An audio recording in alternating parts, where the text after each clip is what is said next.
Our top focus this morning is on the vaccine shortage being reported in different parts of the country, particularly in the national capital. It continues to cripple really Delhi's battle against the pandemic. There will be no vaccination for 18 and above from today onwards due to a jab shortage in the city. AAP MLA Atishi, during a briefing, said that out of 8,17,000 doses received for inoculating the 18-plus category, nearly 7,50,000 have been used. But that's not all. For the 45 and above category, the Delhi government says that they only have Covaxin, and that will last for another 2 days, and Covishield will last for another 9 days. Due to this, the government has stopped vaccination for 18 plus. So far, over 49 lakh doses have been administered in the national capital.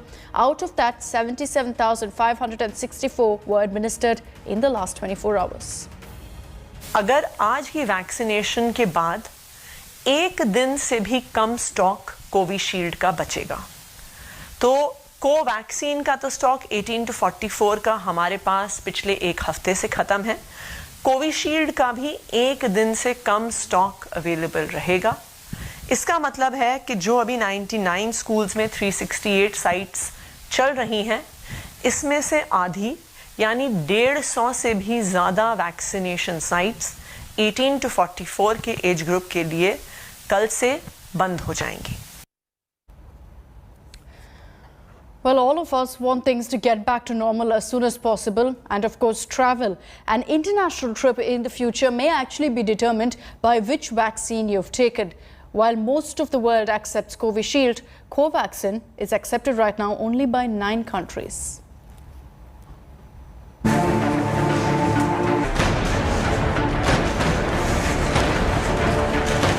A dose of a Caribbean vacation,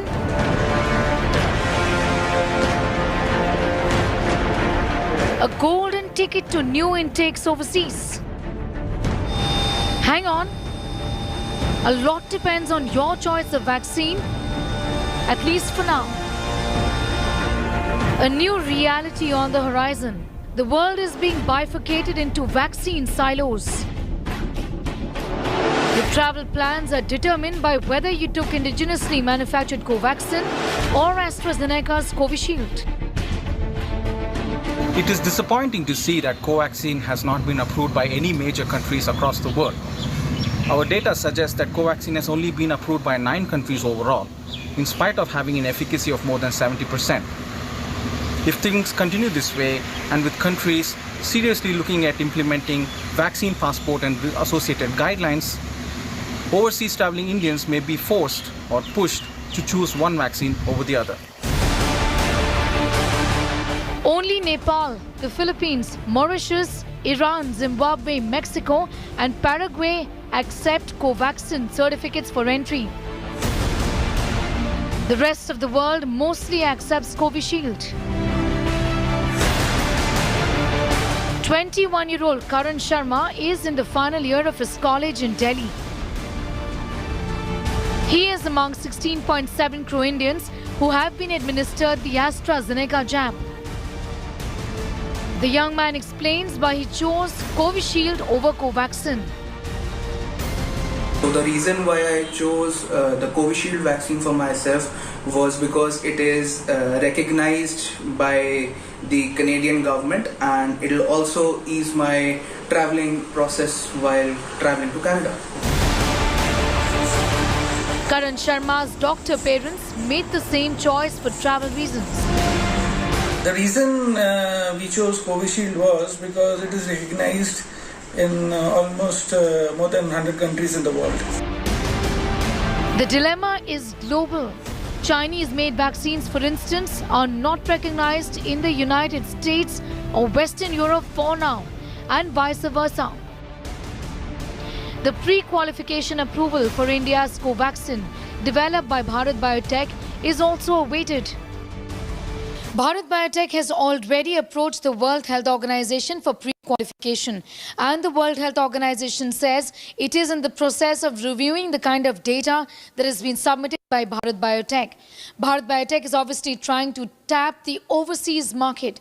The WHO pre-qualification is required if UN agencies like the Gavi and also the Vaccine Alliance need to coordinate with the company in question here to get this vaccine to countries other than the country where it has been developed. In this case, India. So this is extremely important. The WHO says the process of granting pre-qualification also involves detailed assessment about the safety and efficacy of the vaccine. Countries are now discussing vaccine passports. France is allowing visitors from outside Europe beginning the 9th of June, provided they carry health passes. The European Union has agreed to accept travellers who have taken EU-approved vaccinations at least 2 weeks before their trip. No smooth takeoff for international travel in sight till the existing patchwork of approvals for COVID vaccines is streamlined globally. With Sai Kiran Kannan in Singapore, Sneha Mordani in Delhi for India Today. Amid a pandemic, unsurprisingly, for our politicians, the focus is on a toolkit, and the politics over that is showing no signs of dying down. Stepping up the ante, you've got the Congress lodging a complaint now at Twitter against this alleged toolkit being circulated by the BJP. Congress has demanded that BJP National President JP Nadda, Union Minister Smriti Irani, spokesperson Sambit Patra and BJP National General Secretary BL Santosh's accounts be suspended.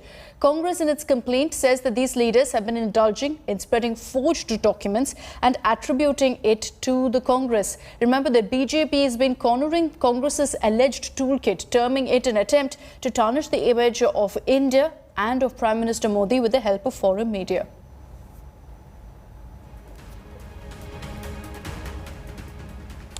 Meanwhile, in Bengal, the political battle between the BJP and the Trinamool Congress escalated, with Mamata Banerjee, the Bengal Chief Minister, accusing the Prime Minister of actually insulting the opposition, of insulting Chief Ministers by not letting them speak in a meeting that the Prime Minister was having with district magistrates in districts of a high COVID caseload, and Chief Ministers were present for this meeting. She said it's like a martial law in a dictatorship. Union Law Minister Ravi Shankar Prasad immediately hit back, accusing Mamata of trying to derail the fight against COVID.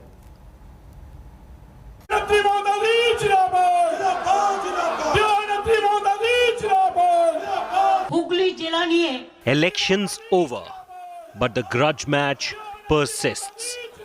It's Mamata versus Modi all over again. The latest flashpoint: pandemic politics.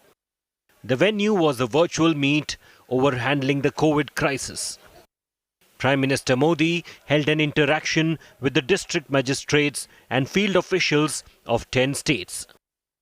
Chhattisgarh, Haryana, Kerala, Maharashtra, Odisha, Puducherry, Rajasthan, Uttar Pradesh, West Bengal and Andhra Pradesh.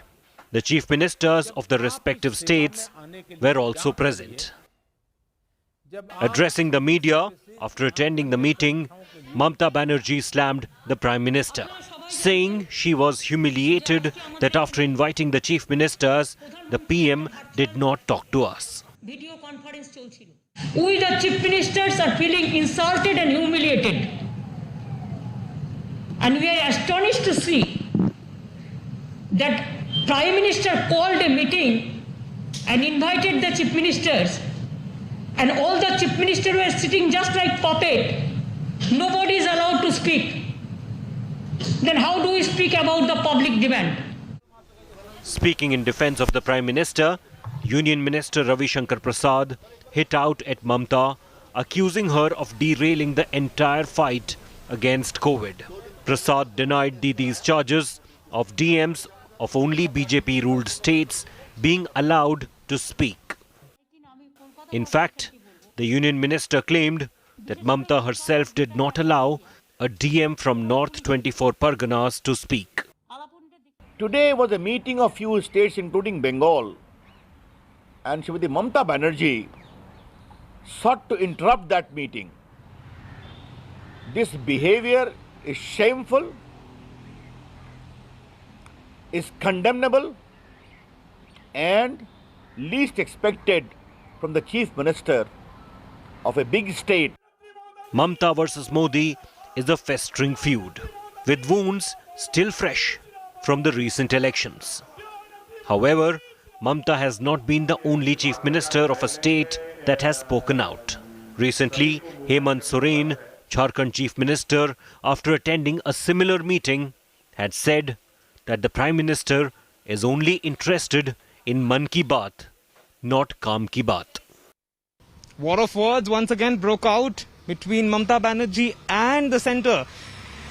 This is not the first time that such kind of an event has happened between Mamta Banerjee and the BJP-led central government, where both of them have attacked each other. Mamta Banerjee has earlier also attacked the central government and Prime Minister Modi on vaccination and with the rising number of cases, even at a time when the entire country and West Bengal are seeing a huge surge in the daily number of COVID cases.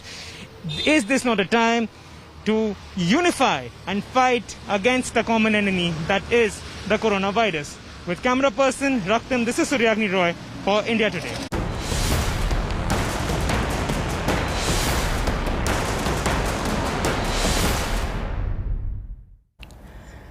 And India Today has been getting you constant reports from rural parts of the country and really across several districts where cases are going up. Here's a report from Rajasthan's Jhunjhunu, where a wedding ceremony turned super spreader after 95 out of the 150 guests turned COVID positive in a day.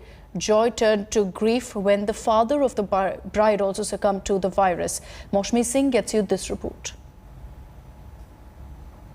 Hello and welcome. You're watching India Today, and India Today is getting you this ground report from the rural hinterland.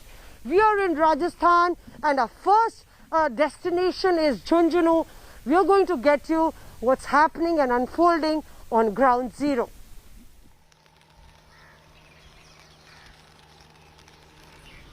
The silence in this village is deafening. There are no children playing gilli danda, no cheer, no chatter. Just deserted streets, shut doors, a peep through a window or a reluctant gaze from the terrace. Sialu village is living its worst nightmare. हमारे गांव में एक साथ ही 157 cases जो हैं वो sample लिए गए, उसके बाद में 95 केस जो हैं वो पॉजिटिव निकले। तो ये जो रीजन रहा है उसका हमारे 25 अप्रैल की 3 शादियां थी गांव में, तो उसके बाद से हमारे मतलब कोई पॉजिटिव केस निकला है। पॉजिटिव आने के बाद लोग एकदम से घबरा गए, सब लोग अपने अपने घरों के अंदर हैं। 95 positive cases in a single day. The danger and the damage is very real and present. Nicely dented and painted, this is the local health center at Chalukala village, and what you see is a good building but a lock outside the gate. That is the state of affairs in the rural part of Rajasthan, where a village is battling with COVID. Injection लगाने के भी हमको बाहर जाना पड़ता है, जिनकी गाड़ी बुलानी पड़ती है उसको 200-300 रुपए देते हैं। On 25th April, the village saw 3 weddings. As celebrations ended, the disease spread its tentacles. And the first victim was the father of the bride, Pappu Singh. Usually when it rains in Rajasthan, it is a celebration time. But this time, the rains have added to the gloom that is actually enveloped this village. And this village is a village where it all started with wedding celebrations, because March, April, May is a time when Rajasthan sees a lot of weddings, dozens happening together. We're standing at the entrance of one such house. They've lost their brother. After a wedding celebration of their daughter, the father left the world being infected by COVID. मुश्किल तो है, भाई गया है, मुश्किल तो है। बच्चे हैं अभी, 3 लड़के हैं, उसका 1 लड़का है, 2 लड़की की शादी कर दी है, उनकी भी रिपोर्ट नेगेटिव थी। तो आप लोग को लगा सब कुछ ठीक है? हाँ, सब ठीक है। कार्डियो अटैक आया हमारे गांव से हम लोग अगर बाहर जाने की कोशिश भी करते हैं तो बहुत ज़्यादा माहौल बना हुआ है कि हमारे गांव के नाम से डरते हैं, तो हमें कोई भी चीज़ नहीं मिल पाती है। तो अगर किसी दूसरे से हम हेल्प लेने की कोशिश भी करते हैं तो वो लोग भी डरे हुए हैं कि भाई ये पॉजिटिव लोग हैं। अभी तक हमारी साइड तो आप ही आए हो, इधर आता नहीं कोई। ये देखिए खूब खा रहे हैं, आसपास के लोग हमारे पास रुकते नहीं हैं। हम लोग अपील करना चाहते हैं कि सरकार से कि हमारे सब लोगों की दोबारा से सैंपलिंग हो। हमने आज मेडिकल नर्सिंग स्टाफ से बात की तो उन लोगों ने हमें मना कर दिया कि आप लोग सूरजगढ़ जाएं और वहाँ पे जाके आप अपनी जांच करवाएं। तो 95 लोग जो हैं वो कैसे जा सकते हैं? As they are being alienated and cast away from the society, they need better medical attention. And India today is on ground zero. The sole purpose is that we can be the voice of the voiceless. The villagers have been left in the lurch without proper healthcare and medical facilities. The uncertainty of life shrouding all hope. As we move around, a restless Vimla peeps from behind her entrance door. Her son Daulat had tied the knot on that fateful day. Now her family is positive and life has come to a standstill. ज़्यादा भी पढ़ा मान लो सब कराया सब ने माने corona में कटे। हाँ दवाई दे के गए थे हम लोग को, लेकिन उसके बाद में कोई भी नहीं आके देखा हम लोग को। गाड़ी भी कोई भी इधर आके नहीं देखते कोई भी। लेकिन अभी बच्चे तो बिस्कुट भी चाहिए, हम लोग को दूध भी चाहिए, घर में कुछ भी सामान चाहिए, सब्जी चाहिए, कुछ तो चाहिए ना। लेकिन उसके बाद में कोई आए नहीं। The women open up about the trauma of being locked without supplies. अलग रहने के लिए बोल के गया, लेकिन हम बच्चों अभी छोटे बच्चे तो अलग कैसे रहेंगे? नहीं रहेंगे ना। डर तो लगता है, क्या पता हमारे बच्चे को नहीं हो जाएगा, डर तो लगता है सबको। और अभी ऐसे डर भी तो बढ़ा हुआ है ना सब गांव में। अभी इधर मौत हुई तो हम लोग परिवार में हमारे में है, लेकिन हम 2 मिनट जाने के लिए भी हम लोग को नहीं हुआ। अभी उसको भी लगा है कि अपने परिवार के होके अपने घर पे नहीं आए, लेकिन हम नहीं जा पाए। बच्चे लोग परेशान है, बच्चे बहुत परेशान है। खाने पीने के लिए हम लोग बाहर नहीं निकाल सकते, सभी रोते हैं। अंदर दुकान में जाएंगे तो सभी लोग बोलते हैं इनमें पॉजिटिव है, ये सब डरते हैं देने के लिए। Recently, the Rajasthan government tightened restrictions on wedding celebrations, limiting the gathering to just 11 people and slapping a fine of 1 lakh rupees on violators. But it was already too late by then. The father of a bride had passed away, 95 out of 150 were positive, and grief and shock had overcome the initial joy. Their worst fears have come true. As these women grapple with their present, their future holds a big question mark. What has made matters worse is that they are away from the attention of the politicians and the glare of the national media. With video journalists Satya Rotre and Ashok, this is Mosmi Singh in Jhunjhunu for India Today.